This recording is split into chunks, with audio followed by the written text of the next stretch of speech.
Bonjour et bienvenue dans Question Con, l'émission qui vous apprend toutes les ficelles pour savoir faire de la vidéo. Aujourd'hui, nous allons approfondir la construction d'une histoire, et pour cela, nous allons faire appel au professeur Pellicule.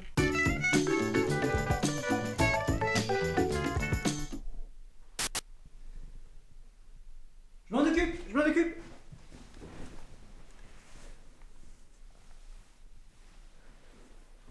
Qu'il est bon parfois de tomber avec parcimonie dans la mélancolie des jours heureux. J'ai retrouvé ma place.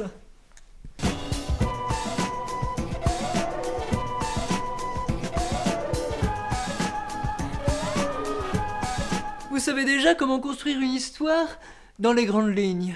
Mais je vois bien dans vos yeux scintillants que vous désirez en savoir plus.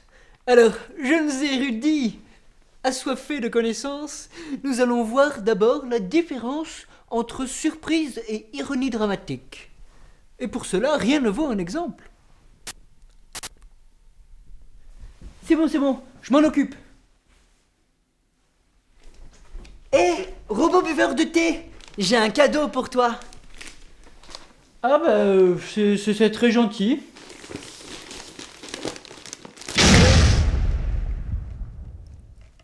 Vos esprits vifs auront tout de suite compris que le procédé ici mis en œuvre est la surprise. Je ne m'étendrai donc pas sur le sujet. Passons maintenant à l'ironie dramatique, et voyons cela grâce à un autre exemple. Regarde Paul, j'ai un cadeau pour toi. Ah, merci. Vous n'avez peut-être pas compris car la scène est tout à fait identique. Sauf que cette fois, vous étiez au courant que le cadeau allait exploser. Et ça change tout. Et c'est ça l'ironie dramatique. C'est d'en savoir plus que un ou plusieurs personnages. D'ailleurs, pour changer de sujet, avez-vous vu cette paire de ciseaux ? Désolé pour cette légère digression. Alors, surprise ou ironie dramatique ? Eh bien, ça dépend de ce que vous voulez faire. Dans un cas, vous n'allez pas vraiment vous soucier de ce qui se passe parce que... en fait, vous n'êtes pas au courant qu'il se passe quelque chose. Mais par contre, quand ça va se produire, là, vous allez être surpris.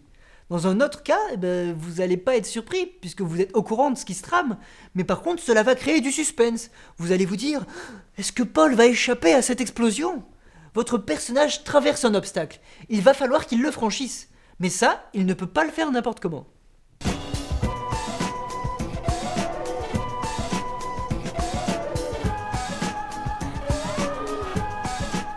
Une erreur commune consiste à user d'un Deus ex machina, c'est-à-dire à faire franchir l'obstacle d'une façon invraisemblable. Paul, je suis toi, je viens du futur. Surtout, n'ouvre pas ce cadeau. Parce qu'il y a une bombe dedans en fait. Donc voilà. Bon bah moi j'y vais.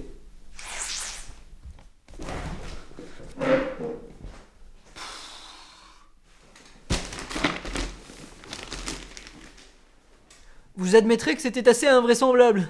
Nous venons d'assister à un Deus ex machina.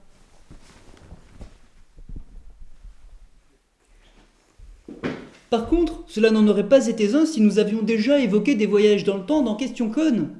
C'est ce qu'on appelle le planter-récolter. Oui, c'est bon, ils m'ont entendu le dire, pas besoin de le marquer comme ça à chaque fois. Bon, pour gagner en vraisemblance, il vous suffit d'introduire ce qui va se passer plus tôt dans l'histoire.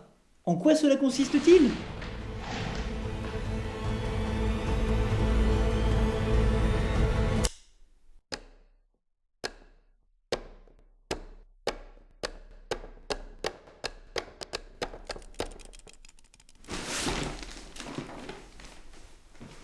Eh oui, je vous avais demandé de vous souvenir de ces ciseaux. Je viens en fait de récolter ce que j'avais planté précédemment, le fait que les ciseaux soient posés là. Ce petit plan que vous pensiez hasardeux sur une paire de ciseaux était en fait très utile à l'histoire. Bon, bien sûr, ici, ce n'a pas été fait de façon très subtile, dans la mesure où je vous ai demandé de vous souvenir de ces ciseaux. Mais imaginez, ceci fait d'une façon plus discrète, le procédé devient très efficace. Bon, fort de toutes ces connaissances, j'espère que vous écrirez de merveilleuses histoires. Bon, il me reste quelque chose à régler. Hé, Script, j'ai un cadeau pour toi. Ah bon ? Qu'est-ce que c'est ? Voilà, c'est fini pour aujourd'hui. Et si vous avez des questions, n'hésitez pas à les poser à cette adresse. Ou dans les commentaires. Et n'oubliez pas, il n'y a pas de questions connes, que des questions connes. Je vous dis donc à la prochaine fois pour une nouvelle émission.